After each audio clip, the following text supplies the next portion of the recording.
Bismillahirrahmanirrahim. Assalamualaikum warahmatullahi wabarakatuh. Innal hamdalillahi nahmaduhu wa nasta'inuhu wa nastaghfiruh wa na'udzu billahi min shururi anfusina wa min sayyiati a'malina. Man yahdihillahu fala mudilla lahu wa man yudlil fala hadiya lahu. Wa asyhadu an la ilaha illallah wa la syarika lahu wa asyhadu anna Muhammadan 'abduhu wa rasuluhu sallallahu alaihi wa ala alihi wa ashabihi ومن تبعهم بإحسان إلى يوم الدين وسلم تسليما كثيرا. أما بعد. Hadirin jamaah salat maghrib yang berbahagia, rahimanallahu alhamdulillah. Tak lupa kita mengawali majlis kita dengan memuji Allah Jalla wa Ala atas kesabarannya dan bersyukur kepadanya atas limpahan nikmat yang tak terhingga, khususnya iman dan kemudahan-kemudahan yang diberikan pada kita dalam ikhtiar ketaatan. Semoga ini menjadi sebab bagi kita sekalian untuk bisa mendapatkan ridhanya ketika kita berjumpa dengannya. Salat dan salam tak lupa juga untuk kita sampaikan kepada teladan kita dan pemimpin kita, Nabi kita Muhammad sallallahu alaihi wasallam, keluarganya, para sahabatnya, dan siapapun yang mengikuti jalan beliau sampai akhir zaman. Kita masih bersama faedah dari kitab Al-Wadih fi Fiqhil Kitab wa Sunnah, penjelasan tentang fikih kitab dan sunnah yang ditulis oleh Fadlatul Syekh Dr. Muhammad Badi' Musa hafizallahu ta'ala. Masih bersama pembahasan tentang masalah al-janaiz wa ma yata'allaqu biha, tentang pengurusan jenazah dan hal-hal yang terkait dengannya. Masih melanjutkan tentang sunanu ma ba'da dafni, sunnah-sunnah yang dilakukan setelah jenazah dikuburkan. Yang pertama kita ulas sebentar. Beliau katakan yustahabbu liman 'indal qabri an yahthu minat turab thalatha hafthawat bi yadayhi jami'an ba'dal faraghi min saddil lahdi. Dianjurkan bagi yang mengantarkan penguburan jenazah untuk menaburkan tanah di kuburan jenazah dengan dua tangannya setelah jenazah diuruk, selesai pengurukan jenazah. Jadi yang hadir mengambil tanah dengan dua tangannya, lalu diletakkan di kuburan tersebut. Kemudian yang kedua, an yurfa'al qabru 'alal ardi qalilan nahwa shibrin wala yusawwa bil ardi wa dzalika liyatamayyaza fasuyusanu wala yuhanu. Dan hendaknya kuburan ditinggikan tanahnya sekedar 1 jengkal dari tanah asalnya dan tidak diratakan dengan tanah. Hal itu agar dibedakan bahwa ini adalah kuburan, sehingga manusia menjaganya dan tidak menghinakannya. Yang ketiga, an yuj'ala musannaman, yaitu agar kuburan kuburan itu ketika diuruk tanah itu dibentuk sanam, yaitu seperti punuk onta. Nah, tidak tinggi rata begitu, tidak, tapi melengkung ke atas, meruncing. Kemudian yang keempat, an yu'allimahu bihajarin aw nahwihi liyudfana ilaihi man yamutu min ahlihi, agar kuburan tersebut diberi tanda dengan batu atau semisalnya. Barangkali keluarganya mencari, maka diketahui itu kuburan fulan, keluarga dari yang ingin menziarahinya. Atau barangkali juga di tahun-tahun berikutnya ada keluarga yang ingin dikuburkan di kuburan tersebut, maka diketahui sehingga terkumpul di sana jenazah satu keluarga. Kemudian yang kelima, an yakifa ba'da dafni 'indal qabri fatratan minaz zaman. Setelah penguburan selesai, maka siapapun yang mengantarkannya tidak langsung pulang, meninggalkan kuburan, tapi berdiri sejenak.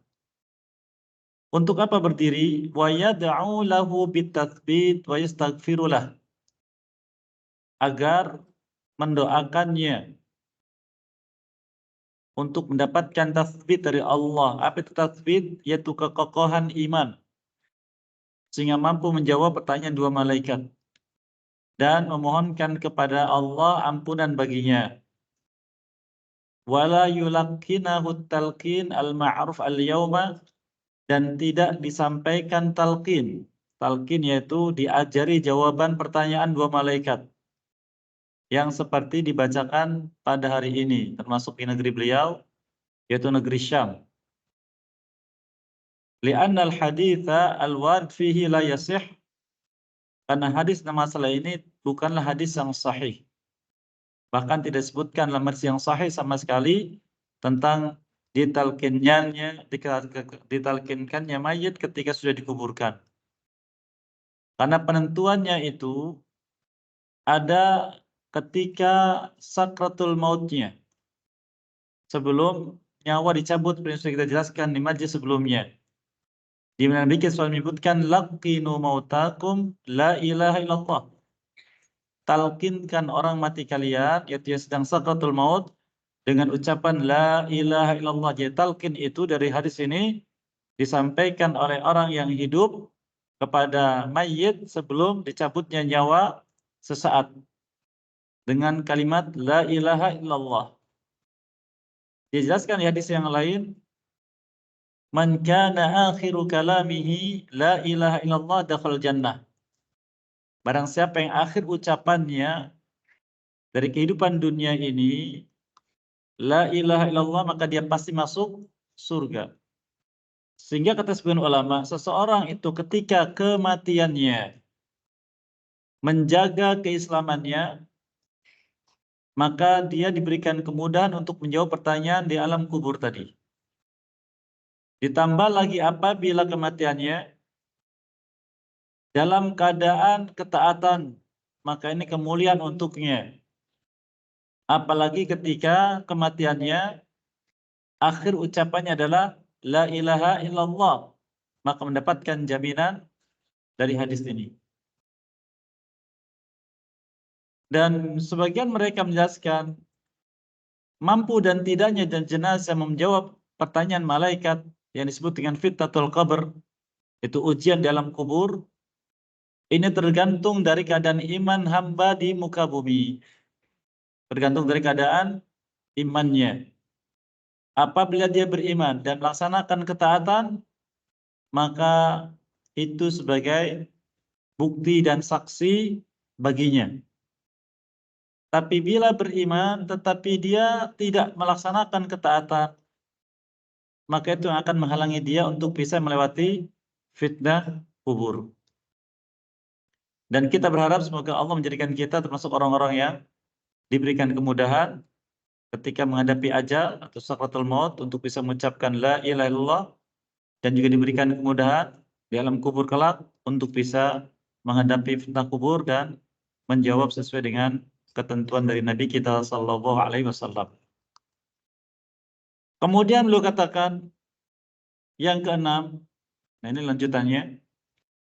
Wa yushra'ul julusu 'indal qabri ana asna ad-dafni biqasdi tadhkiril hadirin bil maut.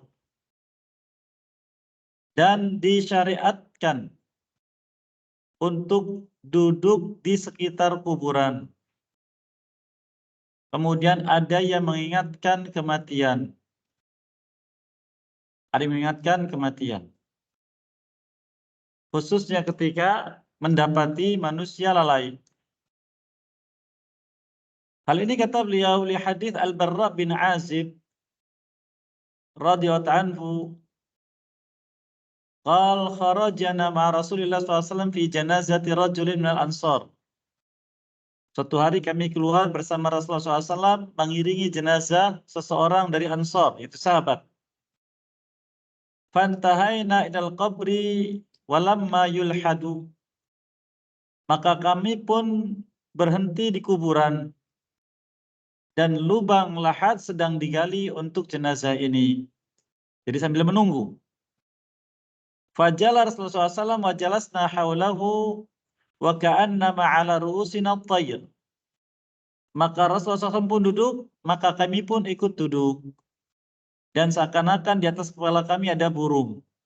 Maksudnya adalah kami duduk dan kami diam tanpa gerakan. Wa fi yadihi 'udun yankutu bihi fil ard. Dan ketika Nabi SAW duduk, beliau sambil memegang tongkat kayu yang digunakan untuk menggambar di tanah atau menggaris-garis di tanah. Farafa'a ra'sahu, lalu seketika itu beliau mengangkat kepalanya, ya. Faqala, dan mengatakan, ista'idu billah min adzabil qabri marrataini aw thalatha. Hendaklah kalian berlindung kepada Allah dari azab kubur. Diucapkan ini 2 kali atau 3 kali. Ista'idu billah min adzabil qabri. Berlindunglah kalian kepada Allah dari azab kubur. Waqal, dan mengatakan, wa innahu la yasma'u khafqa ni'alim idza wallaw mudbirin. Dan jenazah mendengar suara langkah sendal-sendal mereka, penghantarnya, saat mereka semua pulang meninggalkan jenazah. Ini penjelasan jenazah diberi pendengaran. Kapan? Ketika penghantarnya pulang. Jadi jenazah itu, kita ini hidup antara badan dengan ruh. Lalu roh dicabut, maka semua sifat hidup putus. Bicara, mendengar, melihat, bergerak, bekerja, beramal, berhenti semuanya. Kemudian ketika badan mayit dimasukkan ke alam kubur, Allah belum kembalikan rohnya. Allah belum kembalikan rohnya. Sampai penghantarnya pulang. Baru Allah kembalikan rohnya, bukan untuk hidup di dunia, tapi untuk hidup di alam barzakh. Sehingga sifat kehidupan dunia sudah selesai. Berpindah ke sifat kehidupan di barzakh. Untuk mudah menggambarkan. Janin dalam rahim ibu itu hidupnya di apa alamnya? Hah? Rahim itu isinya apa? Jamaah. Air, ketuban. Kalau ketubannya kurang atau habis, bagaimana janinnya? Bisa mati. Kalau kelamaan di dalam rahim, bisa sakit dan juga bisa mati. Alamnya khusus. Dari mana dia makan? Dari plasenta. Dari mana dia bernafas? Allah yang khususkan alamnya untuk dia. Ketika dia keluar dari rahim bersama apa itu? Allah sertakan alat makannya, yaitu plasenta dan apa? Ari-ari. Coba lahir tidak diberi makan lewat mulutnya. Masih dengan apa yang dia bawa. Kira-kira hidup atau mati? Hidup atau mati?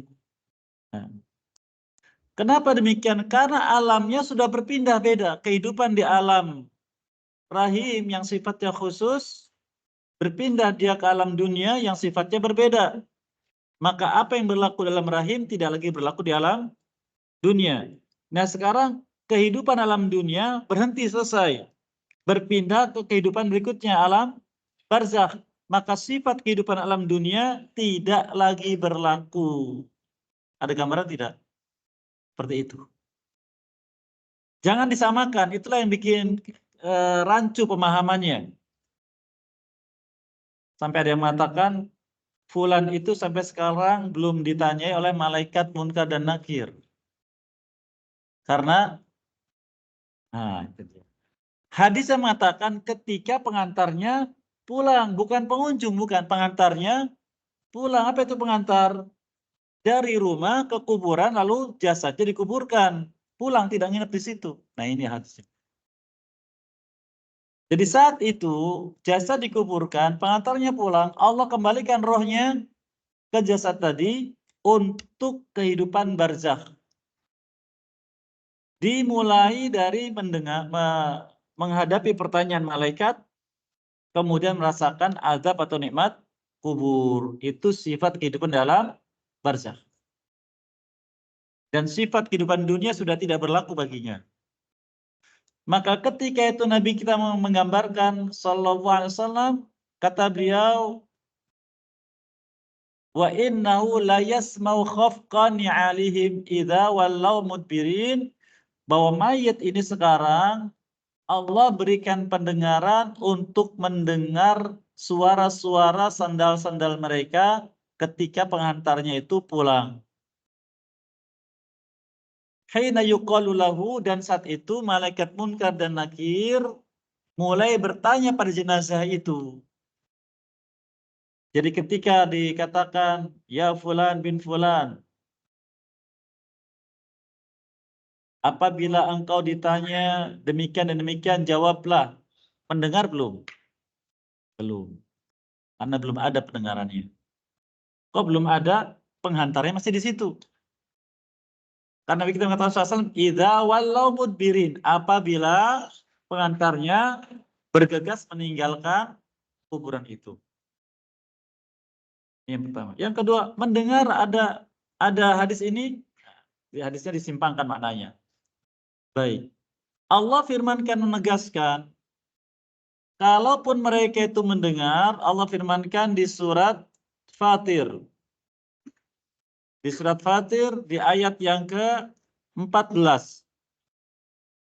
Walau sami'u mastajabu lakum. Jikapun mereka mendengar, tidak bisa menyahut, menjawab ucapan kalian. Tidak merespon. Tidak merespon. Kenapa? Karena sudah berbeda alamnya. Baik, kita kembali ke hadis ini. Beliau katakan, hina yuqalu lahu, dan saat itulah jenazah ditanya oleh dua malaikat, ya hadza man rabbuk wa ma dinuk wa ma nabiyyuk. Wahai hadza, wahai fulan. Jenazahnya disebutkan, siapa yang kau ibadahi? Apa agama yang kau gunakan untuk ibadah? Dan siapa nabi yang kau ikuti dalam ibadah? Qala Hannad, yaitu periwayat, qal wa ya'tihi malakan fayajlisanihi fayaqulani lahu man rabbuk. Maka kata Hannad, di riwayat yang lain disebutkan, datanglah dua malaikat lalu mendudukkannya. Jenazahnya dijadikan duduk. Mari kita gunakan gambaran alam dunia. Kita lihat jenazah dikuburkan, mungkinkah tubuhnya duduk? Mungkin tidak. Tidak mungkin, karena jaraknya yang pernah kita bahas tentang penguburan. Maka disinilah sifat alam barzakh. Sifat kuburan dari sisi alam dunia tidak mungkin dia duduk. Tapi ini sifatnya sifat alam barzakh. Sudah berbeda. Dan ini berita gaib, ketentuannya keadaan gaib itu berita dari Allah dan disampaikan oleh Rasulullah SAW. Allah firmankan di surat Al-Jin, ya, di surat Al-Jin di ayat yang ke-26. Allah Ta'ala firmankan, alimul ghaibi fala yuzhiru ala ghaibihi ahada illa man irtada mir rasul. Yang tahu perkara gaib itu hanya Allah, dan dia tidak tampakkan perkara gaibnya kepada siapapun kecuali hanya kepada orang yang dia ridhai, dan itu hanyalah seorang Rasul. Nah, ini berita dari Rasul SAW. Maka wajib kita imani. Maka dua malaikat tadi mendudukkan mayit tadi dan ditanya, man rabbuk? Ini yang ditanya, kata ulama, mayitnya orang beriman. Fayaqulu Rabbi Allah, Rabbku adalah Allah, yang aku sembah adalah Allah. Fayaqulani lahu wa madinuk. Ditanya lagi, apa agama yang kau gunakan untuk ibadah? Fayaqulu dinil Islam, agamaku Islam. Fayaqulani lahu ma hadzal rajul alladzi bu'itsa fikum. Keduanya bertanya lagi kepada jenazah ini, siapakah orang ini yang diutus pada kalian? Kata periwayat, fayaqul, mayit ini mengatakan, huwa Rasulullah SAW.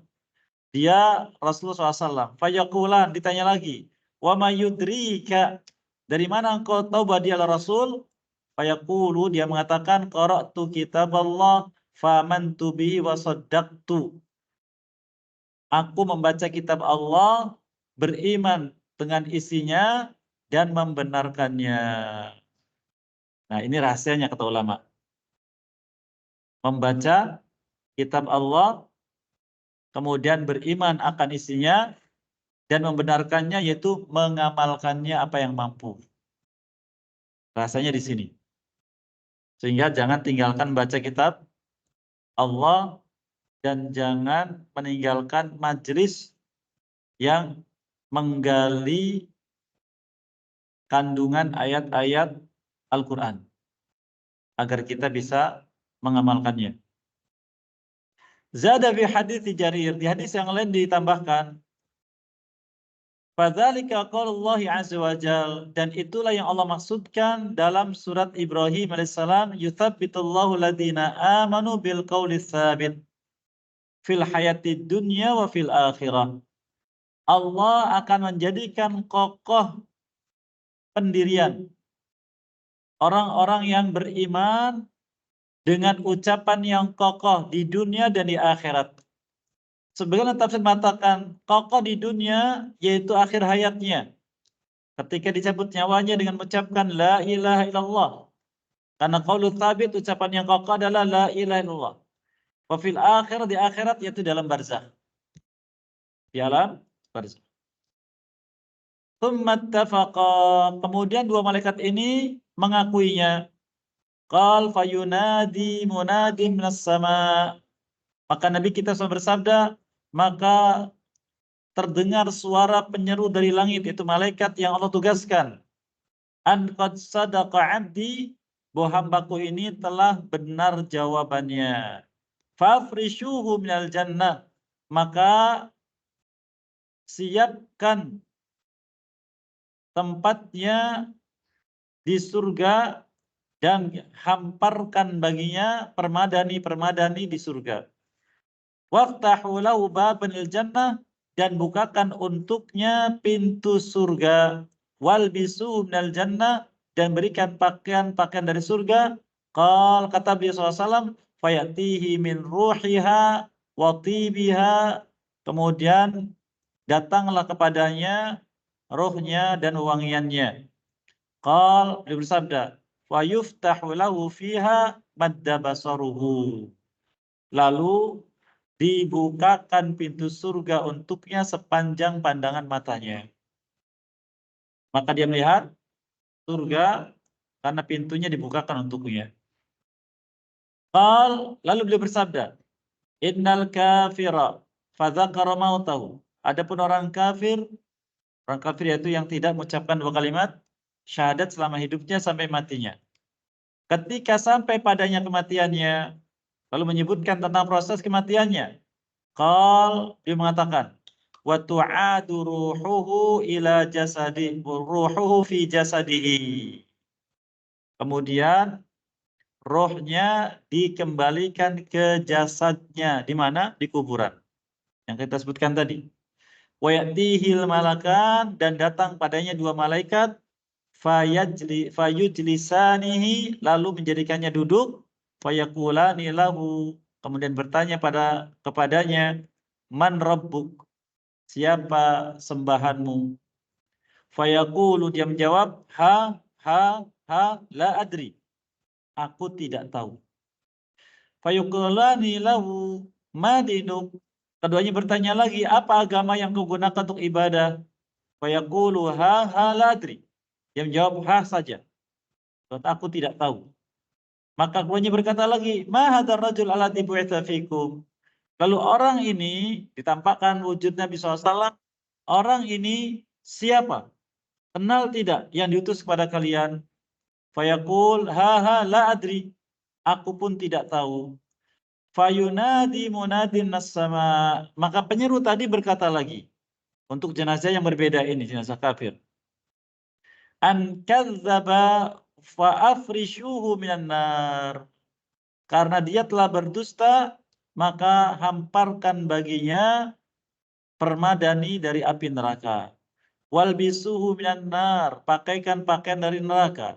Waftahu lahu baban lan nar, bukakan pintunya menuju neraka. Kata beliau SAW, fayatihi min harriha wa sumumiha.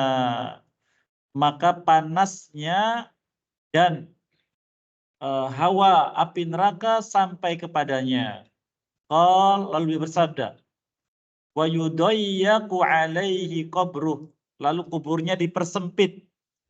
Hatta takhtalifa fihi adla'uhu. Sampai tulang-tulangnya patah-patah. Dia mengatakan, thumma yuqayyadu lahu a'ma abkam ma'ahu mirzabah min hadid. Kemudian setelah itu datanglah kepadanya seorang makhluk yang buta lagi bisu. Dia membawa apa itu yang buat mukul itu? Godam. Palu besar ya. Palu besar dari besi. Lau daraba biha jabal, lau duriba biha jabalun lasara turaban.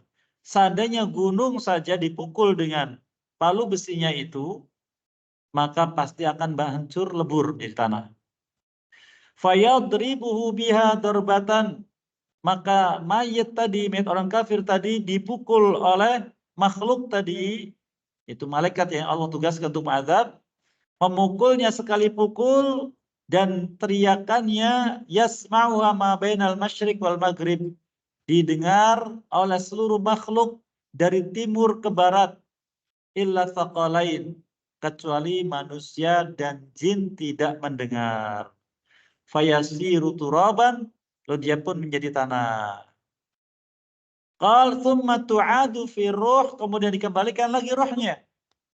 Lalu diazab lagi begitu. Dan begitu setiap saat. Nah ini untuk yang kafir. Allah sebutkan tentang jenis azab yang diterima oleh Fir'aun dan pasukannya. Di surat Ghafir Allah menyebutkan ya tentang jenis azabnya di ayat yang ke-47. Maaf. Ayat yang ke-46. An-naru yu'raduna 'alaiha ghuduwwan wa 'ashiyya.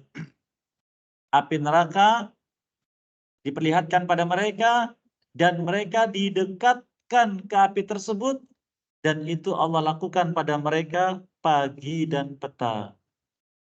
Ini jenis azab bagi ahli kubur.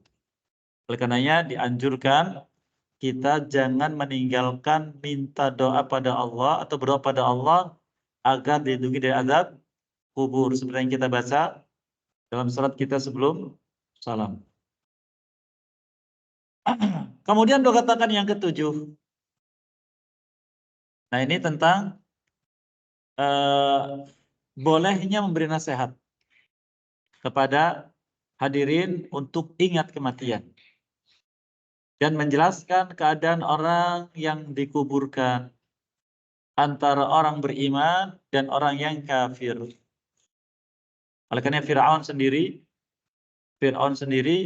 ketika dia hidupnya kafir dan dia mendengar penjelasan dari Nabi Musa alaihissalam tentang Islam, maka ketika azab datang padanya di akhir hayatnya, Allah firmankan di surat Yunus alaihissalam ayat yang 90, hatta idza adrakal gharq qala amantu annahu la ilaha illa alladhi amanat bihi banu Israil wa ana minal muslimin. Al-an laqad asaita qablu wa kunta minal mufsidin. Sehingga ketika Fir'aun mendapati dirinya tenggelam, saat itu dia berkata, sekarang aku beriman. Tentang apa berimannya? Bahwa memang tidak ada sembahan yang berhak diibadahi kecuali sembahan yang diimani oleh Bani Israel. Di sini kata ulama, dia tidak bisa mengatakan beriman kepada Tuhanku, tidak bisa mengatakan itu. Karena dia sombong aku sebagai Tuhan. Atau beriman kepada Allah, kepada penciptaku, tidak bisa. Dia mengatakan beriman kepada sembahnya Bani Israel. Karena dia tidak kenal Allah Azza wa Jalla. Lalu mengatakan wa ana minal muslimin, dan aku termasuk orang muslim. Ini juga yang menjadi dalil bahwa Nabi Musa AS agama yang belajarkan adalah Islam. Tapi ditolak oleh Allah. Allah menjawab di ayat berikutnya, al-an laqad asaita qablu wa kunta minal mufsidin. Sekarang engkau mau beriman, mau menjadi orang muslim, tidak diberi izin. Karena engkau selama hidupnya bermaksiat dan engkau termasuk pelaku kerusakan. Suka berbuat kerusakan. Kemudian yang ketujuh, dari sunnah-sunnah yang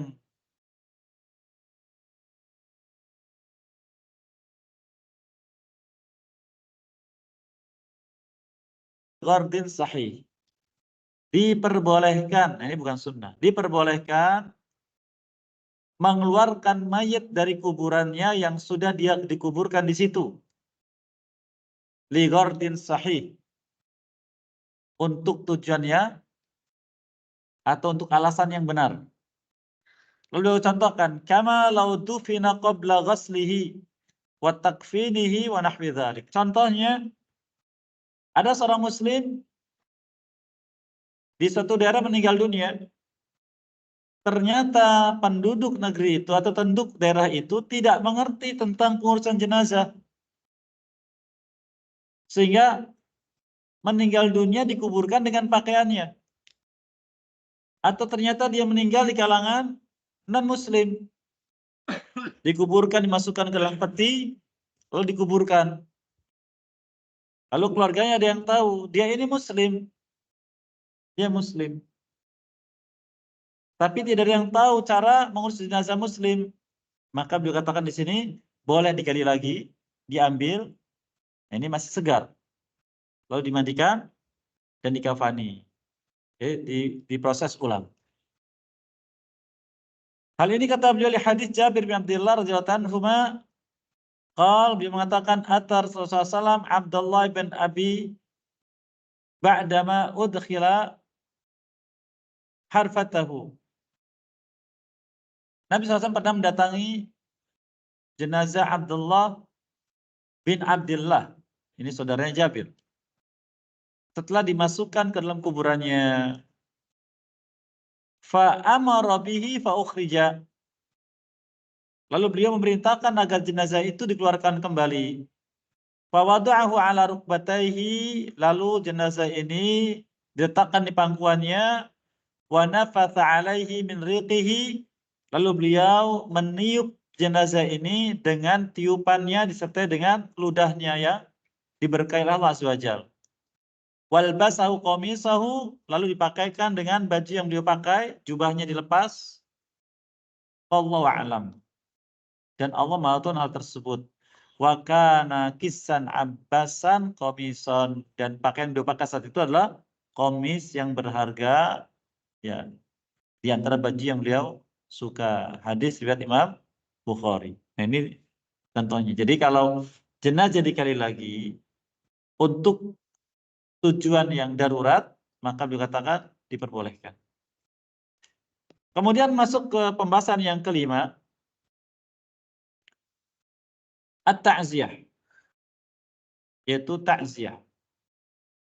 Dari kata azza, ta'ziyah dari kata azza, yaitu memuliakan atau menghibur. Pembahasan tentang memandikan sudah, mengkafani sudah, menyolati sudah, menguburkan sudah, Nah, sekarang tinggal takziah. Beliau katakan tusyra'u ta'ziyatu ahlil mayyit bima yukhaffifu anhum min musabihim.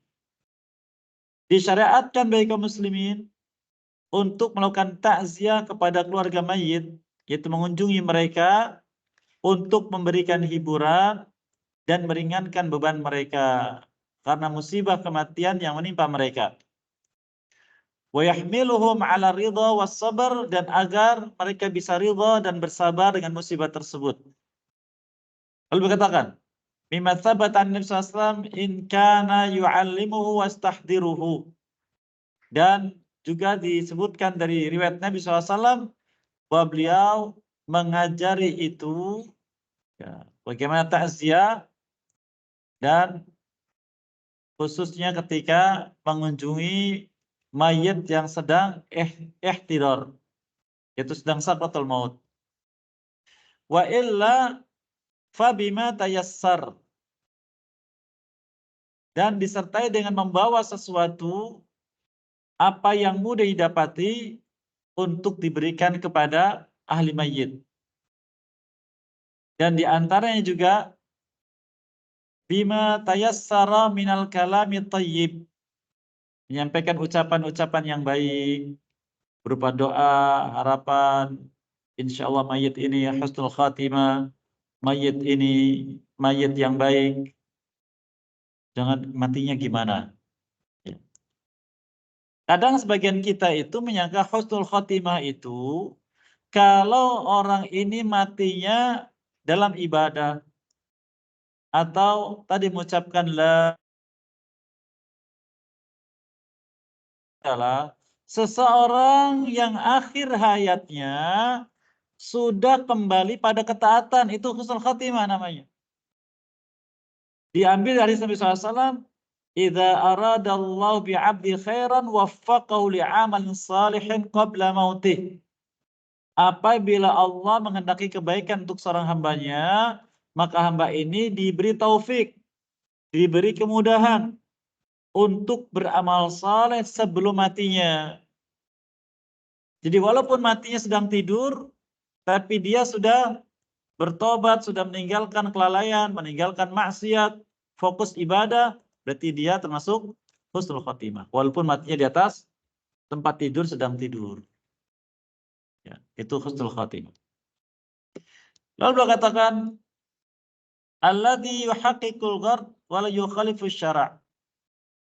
Ucapan-ucapan yang menghibur, itulah maksud takziah, bukan di syariat.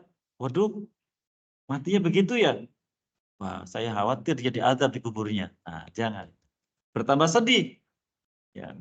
Bertambah menyakitkan, jangan. Menghibur. Lu katakan kaqali SAW lilladzi faqada ibnuhu. Sebagaimana yang dikatakan Nabi SAW kepada orang yang kematian anaknya. Ya fulan ayyuma kana habbu ilaika an tumatta'a bihi umruk aw la ta'ti ghadan ila babin abwabil jannah illa wajadtahu qad sabaqaka ilaihi yaftahuhu laka. Lu katakan ketika takziah, wahai fulan, mana yang engkau suka, silakan pilih.